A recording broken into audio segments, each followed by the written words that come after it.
Hello, today we are here to discuss Super Skill Pinball 4-Cade. 4-Cade. Not 3-Cade, no 4-Cade. Or 5. Because you get 4 pinball machines. I think that's probably why they named it 4-Cade. So weird. Before we get into our discussion though, make sure you hit the subscribe button and the notification bell because there's lots more games out there. There's actually lots more pinball machine games as we found out last night. Yeah. So make sure you hit that button so you can follow along on all of our adventures and see if we really are pinball wizards. Not so much for me. I was. All right, so Rob, tell us about this game. So this is the first release of a series of Super Skill Pinball board games. 2020 was when this version came out. Overall rank is 1,227 with a rating of 7.2. It was designed by Jeff Engelstein, art by Gong Studios. Now, lots of different price points. MSRP is $24.99. Which is a great price with the amount of fun that we had for this game.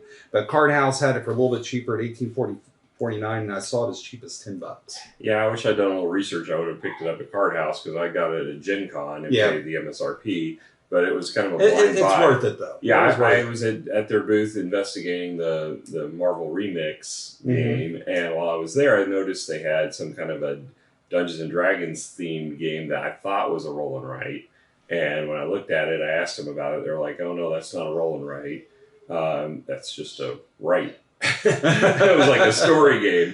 So I was like, "Well, that's probably not for me." But then they're like, "If you're looking for a roll and write, you need to try this." So they had me because it's a pinball themed game, and I love pinball. So I was suckered in. And I should have looked on there to see if it was already out. Didn't realize it was a 2020 release, but. It's not that big of a price differential. It's really not. So, well, let's talk about what's in the box. You got these 4 pinball machines. In essence, 2 that are front and back. They're front and 2 back. boards that are front and back. And one is kind of what you would see your screen in front of you when you're playing, and one is the actual board where your bumpers and flippers and everything are. Yeah. And this is the top places where you keep your score, really, is what it's mainly there for. There's a few different unique functions based upon the machine you have. And then you also get these really cool markers. They look like half pinballs. Yep. You put them on your board and mark where you are on the board at a given point in time. That was really neat. You get some dice. These are actually a little better than what you normally get. They're little marbled dice. They're actually pretty nice. You get some, obviously dry erase markers. They're standard ones. They do have erasers, which you will need during the course of the game. Oh, yeah. All in all, for a roll and write, this has got some pieces that are nicer than what you typically get. These are all dry erase boards, obviously. I'm going to probably give it a 7. I think it's got some nice components to it. My only complaint, and I don't know if that's maybe a component issue or maybe I guess it'd be quality, is that as you're moving your pinball around the board, if you go over a spot you marked with your dry erase marker, you can dry erase it. And so I've gotten kind of confused a couple times where I made smudges or something with my pinball going around the board. But that's really about it. And if you're careful, you can avoid it. You just have to pay attention. Yeah, I mean, there is a lot of empty space on most of the board. Some of them are busier than others, but you can generally avoid it. But yeah, there's a couple times that I smudged a few things with the ball too. But that's really it. And it's really minor compared to the amount of fun you're going to have. So what was your score on it? I think a 7 would be a good score. All right. So moving on to the theme. So obviously, is it pinball? Pinball. Okay, it's pinball. It's pinball. But each board is so different. Yeah, they went out of their way to make this feel like pinball, which is it's uncanny how well they did a good job on that. It really is. I mean, the boards they're colorful, they're bright, they look like a pinball machine if you were to set it up right. I mean, obviously it's flat, and it's not, and there's no interaction from buttons or anything, so it doesn't capture it fully. But at the interaction of moving these balls around the board and what you could hit along the way is just like pinball. Yeah. I mean, it's kind of strange that they were able to do it so well. It plays up to 4 people, which is awesome. We only did 2-player, but we had a blast. Yeah. So, I mean, thematically, I'm probably going to give this... I'll probably give this an 8 because I think they've done an outstanding job of translating pinball into a board game, which I just never thought you would be able to do. I'm higher because for theme, I mean, like Ray said, the art's fantastic. It's colorful. It gives you that real feel of how do I make a pinball game into a board game, this did it to the nines. Yeah. So I'm a 9 on this. I mean, thematically, it's just great. Yeah. Now I will say these are what you're typically like your standard old school pinball machines. They're all thematically generic. But the new release is coming out in this. They have a Star Trek themed one that looks really cool. Got the IP. And they got a Christmas one coming out. That one is I'm super excited. It's got the main movies of Christmas. You got Christmas Vacation, Christmas Story, and Elf. Yes. It's missing Scrooge. That was my only grievance, but it's only 3, and it's only 3 machines. Right. But yeah, I mean, all in all, just the translation of this is incredible. And then there's another power up or ramp up is what it was called. Is another set of tables. And those are more of the generic ones again. But yeah, I mean, if you don't have space for a pinball arcade in your home, this is a good way. This is a good alternative. We both gave our scores, so let's move on to the rule book. So the rule book is fairly lengthy for a roll and write. It's 28 pages long. Yeah, because they go into detail on how to play each of the machines separately. They teach you they start with the basics and then they go into it is a little confusing as you're reading through. We did find a few things that were not detailed very well, like when you nudge the ball, does it wrap? That was not in like here. 6 to 1, 1 to 6. There's some gaps like that we found, but they weren't huge. I mean, we just householded it, but I hate doing that. It was late, so we didn't bother looking it up on Board Game Geek to try to find those. But there weren't that many. It was just a handful of times where we were like, well, how does it handle this? Yeah. Oh, and also when the ball goes down off, if you tilt, how does it handle the some of the ball save stuff that we So there on some of the boards you have the ball save like an old school pinball that it would automatically keep your ball. We were wondering if you nudged out, it says it's the end of the round, but you have a ball save. Does it save your ball or not? Yeah. We didn't know. We don't know if it doesn't save your ball. We know that because it says you can't use them to save the ball on a tilt. But the question is, does it reset? Got it. And we didn't ever find that in there, and it was too late in the night. We were not going to do a lot of searching. It was pretty late when we played this one. I was falling asleep. So, all in all, I think the rulebook's a decent rulebook. It's very thorough for the parts that it does go through. It's colorful it's colorful, but it's a lengthy read. What's that on the back? I didn't see that last time. That's for keeping scores. Oh, that's cool. So like on the machine, you keep your top scores. And they have some achievements on here too. That is cool. And then there's also a quick start page, which if you just want to jump right into it, kind of gives you the shorthand version of this to teach you what all the different functions do. And, we didn't really use this. We stuck with the rule book. I think once we played through a round or two, we had it. Yeah. I mean, it was super intuitive. I like when they do this, though, because, if you put the game away for a while. Yeah, it'll kind of refresh you. Yeah. So, all in all, I'll probably give the rule book a 7.5. I think it was a good rule book. I think there was just a few holes in it. They weren't significantly bad, though. So let's talk about the gameplay. So there is a lot going on with this. It's one of the more detailed roll and writes for what it is. Yeah, especially since there's so much variety, too. Yeah. So, just like every pinball machine, it's slightly different on how it works, but the basic core functions are the same. You have flippers, you have bumpers, you have you call them the buttons or whatever you hit that drop targets, I guess. You have sometimes you have ramps, not always. So you have different things, and they all function they function differently per table, but the basic core of them is the same, no matter which table you're on. If you go up a ramp, it's going to function the same. If you hit a bumper, it's going to function the same. And to be transparent, we played one of the 4 boards. Yeah. So we played the Dragon Slayer. The Dragon Slayer board. But we did look at the other boards. We looked at all of them. All of them in the rules are described exactly the same. Pretty much. The main differences are going to be, the Dragon Slayer one has spells so that you can trigger. Like how the bumpers interact with the tiles or whatever that you hit, or versus bonus points versus your flippers. Disco Fever has a secondary pinball machine at the top where you go up into it. We didn't really look at Cyberpunk, what it does. It's got some kind of hacks which trigger and it looks like it has a light cycle, which you can't beat that. Yeah. And then you got Carnival. Yep.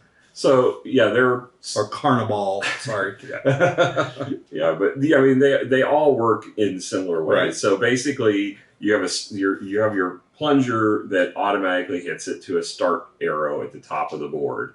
And from there, the ball is by nature going to either hit a bumper, in which if it hits bumpers, it's the only way you can actually stay in the same area. Otherwise, gravity takes its effect, and you automatically are going to have to drop at least one level each round. So one player is going to roll the 2 dice, whatever you roll, like in this case, there's a 1 and a 2. You can hit a target or hit one of the numbers on the board that is a 1 or a 2. You have to choose one of the dice. Doesn't impact the other player.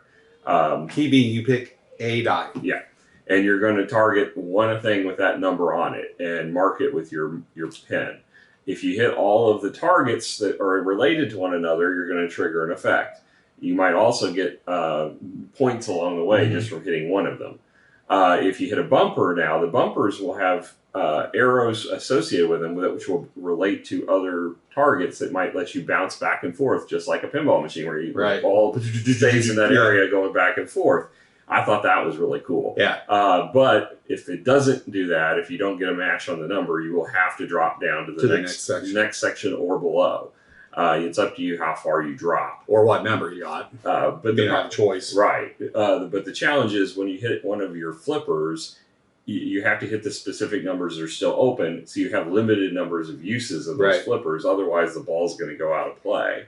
There are things, like in the Dragon Slayer one, you could erase some of the things, but there was nothing that lets you get resets of the flippers. You get some ball saves and stuff like that, but those flippers are limited use.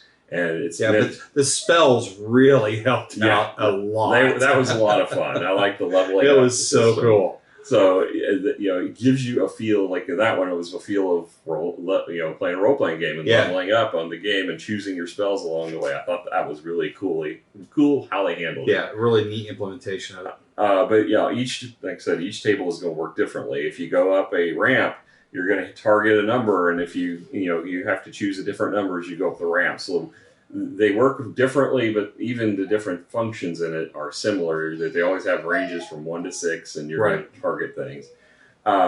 There's even multi-ball that we played in, at least on our table. I don't know if they're all in all, but you get the multi-ball going. You get to use both dice and use those numbers. Yeah, you have to use both dice, as a matter of fact. But you would have the one when you get triggered, you would have another ball triggered at the start, and where the other ball was. So there's good and bad in a multi-ball because one, you get double the points while it's active at least on the board we play, but that you're going to hit your flippers twice as frequently. And they'll go super fast. Yeah, and just like in real pinball, I always lose the ball right away. I did every time too. Maybe the first time I did it, I got to use it for a while, but it goes quickly. Yeah, it was neat. So. I thought this was really well handled translation of pinball. That said, that means it's got the same pros and cons of pinball. The same frustrations of pinball. So, for example, you can nudge the ball.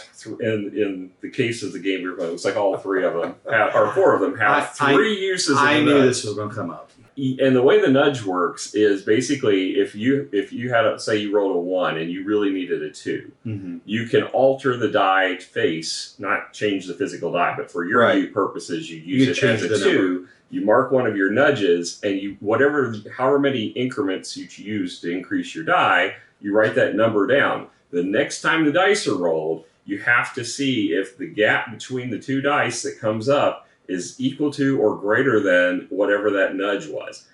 On all 3 of my nudges I used, I only nudged it 1 digit. So any combination other than doubles would give me a success. You would survive. That means I had a 1 in 6 chance of tilting. I tilted twice. He did it 3 times. I tilted twice. Yeah, I'm sorry. Yeah. So that means that's my luck at dice.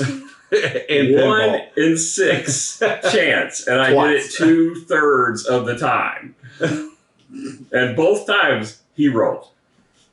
So if you tilt, everything resets, and that sucks. Especially the bonus point section. Yeah, because you get a ton of points if you get to activate it. Yeah, so it was painful. And the other thing that led to is my game ending while Rob still was going to play for another hour, which is another frustration that's like pinball. If you don't have luck, you lose your ball quickly, and the other player, it's the pinball wizard. Yeah. You're going to be sitting there just twiddling your thumb for a while. Now, in this case, you play all three of your balls independently, so this is really a solitaire game completely. Sure is. There's no dependency. You're just comparing scores. So you could play this by yourself, and this would actually probably be better as a solitaire game by yourself. I like it so much for that reason. I bought both versions of the game that are available. Yeah, because there's no reason not to play this by yourself if that's what you you enjoy games that are solo. Yeah, you just keep comparing your top score. Because when we got done, I got finished. Rob kept playing. He's like, "This is boring because I'm just by myself playing by myself now, and you're sitting there." So we quit. I mean, plus it was super late at night. I was ready for bed. Yeah. So, I mean, you're going for a high score. You could, but that's the only thing you're doing at that point. And if I was solo, absolutely. Or if Randy just decided to go do something else and I was going to play by myself, I may have thought it. But again, it was too late and it was boring. Knowing he was sitting there and I was still playing. So. Yeah. So the only thing I could do to watch and have fun would be pelting him with these little pinballs. But that would be the only enjoyment I had. Yeah. So all in all, because of that factor, that pulls it down a bit for me. I think it was an amazing experience playing it, and overnight I was thinking about this game because I was trying to decide how to score it because of the fact I did enjoy the board so much. I thought it was well crafted. I think I'm more impressed with the fact that they were able to translate a pinball machine into a game that felt like thematically it felt like pinball. Yeah, and you do get that sort of semi-adrenaline rush when you start. When you get those big combos going. Yeah. There's not the combos like you see where but Hadrian's Wall or nothing like that. Triggers this. But like I was able to activate the dragon ability and get all these horde points, and that just felt so satisfying. Yeah, that's cool when you can get that to happen, or you get multi-ball going. Yeah, and you get double the score for that 10 seconds you get it. I thought that was extremely well done.